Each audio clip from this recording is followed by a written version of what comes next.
Building a roster in the NFL is no easy feat. Everyone knows the key pieces of building a team. A quarterback on a rookie contract is an extremely valuable asset. Never pay a running back and never pay a wide receiver. Well, that might be an MJC thing, but we're going to get into that. What's going on, guys? Welcome to another MJC original video. This time, NFL version, coming back at you with another banger. Make sure to hit that subscribe button, hit that like button. It helps out tremendously. Follow us on Instagram at Max_JuanCast. Now let's jump into the video.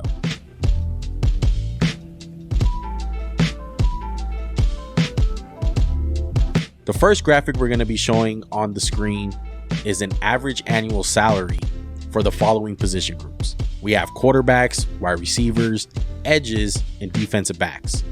You can see while each has steadily gone up, the two that stand out the most is QBs and receivers.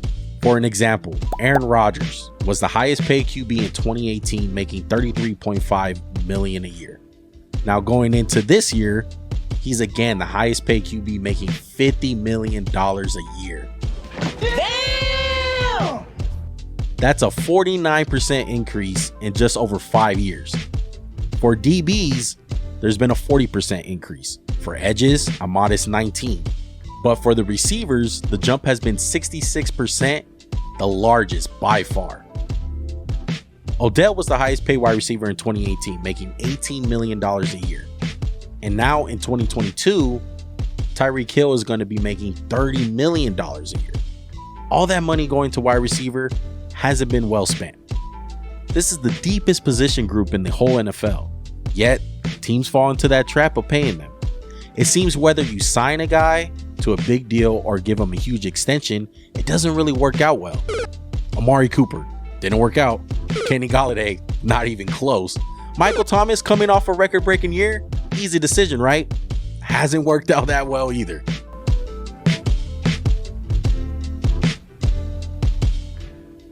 In 2019, DeAndre Hopkins was the best receiver in football, but yet the Texans traded him to the Cardinals. Sure, Bill O'Brien might have been drinking, but it happened, so we're going to talk about it. Immediately, the Cardinals gave Hopkins a 2-year, $54.5 million contract extension. The Cardinals were applauded for being proactive, while the Texans were the laughingstock of the league. How would the Texans do without Hopkins? How would Deshaun Watson fare? How would they move the ball? How would they pass it?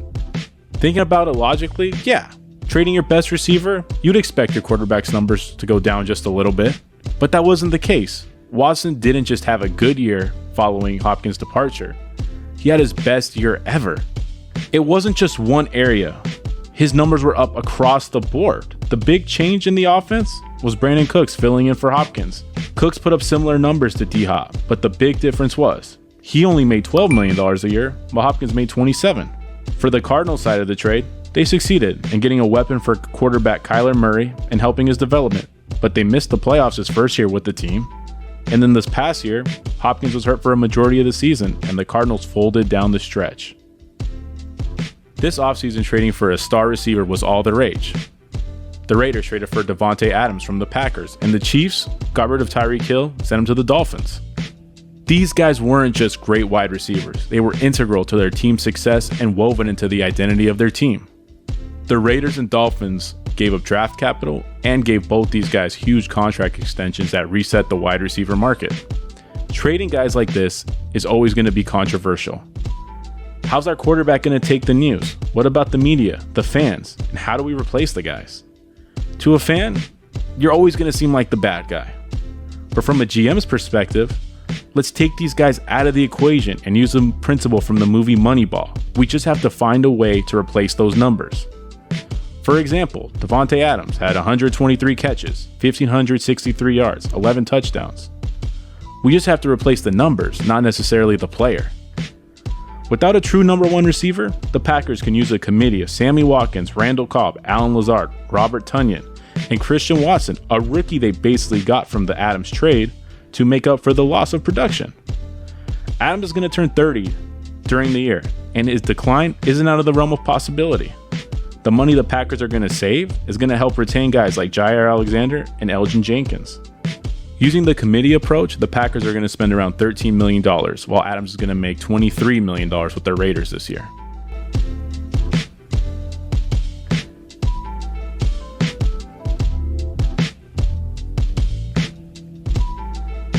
During the 2020 draft, the Vikings had this dilemma with Stephon Diggs. Do they pay him or do they keep him? They traded him to the Bills for a first-round pick that eventually turned into Justin Jefferson. This provided a seamless transition between the two for the Vikings. Using this graphic, you can see how their 2020 campaigns, they put almost identical numbers up. Then in 2021, Jefferson outperformed Diggs across the board. Now, if we add the average annual salary, there's a large discrepancy here. Justin Jefferson currently is 4 years for $13 million, average of 3.2. Stephon Diggs, on the other hand, 5 for 72, an average of $14.4 million, and not to mention the guaranteed money, $40 million. Big difference. The Vikings easily won this trade, at least in our opinion, where they got a better player for a fraction of the cost. Justin Jefferson proved that a rookie wide receiver can have instant impact and be a top 5 wide receiver in the NFL. Jefferson's rookie campaign was record-breaking, and many people, including us, thought it would be difficult to top that. Well, the next year, Jefferson's former LSU teammate came along and fucking killed it. The Bengals selected this guy at number 5, and it propelled them to the Super Bowl. He was a big piece, along with Joe Burrow. Again, this showed that a rookie can have a seamless transition from college to the pros.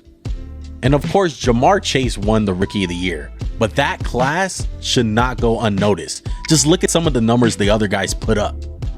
Justin and Jamar opened a lot of teams' eyes for how valuable a rookie wide receiver can be.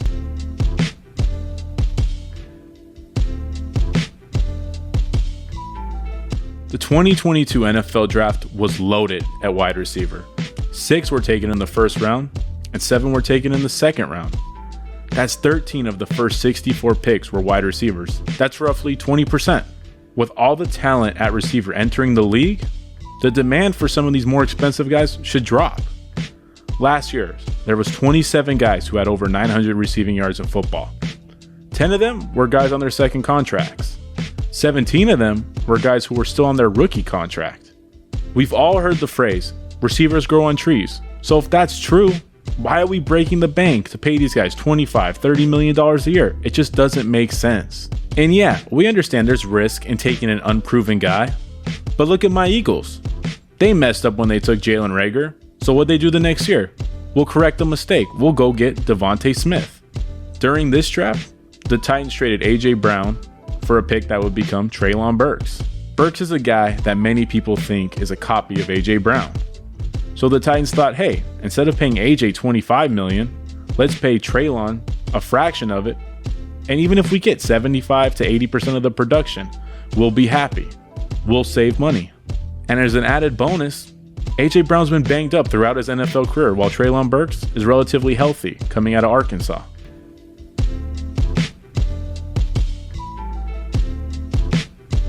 We are in the middle of the greatest offensive boom in NFL history. We can't get enough offense. It's the easiest it's ever been to be a receiver and the hardest it's ever been to be a defender. We also have guys like Aaron Rodgers and Patrick Mahomes, Josh Allen, whatever elite quarterback you want to say. They make good receivers great and average ones good. And with quarterbacks like that, wouldn't you rather pay them instead of hampering yourself with 2 great wide receivers that are really expensive? With that being said, that's the end of the video, guys. Don't forget to hit the like button, subscribe to the channel, and let us know down below in the comments what you think a wide receiver is worth. Are they overpaid, underpaid? Would you pay a wide receiver? Would you not pay? Let us know what you guys think. We out. Peace.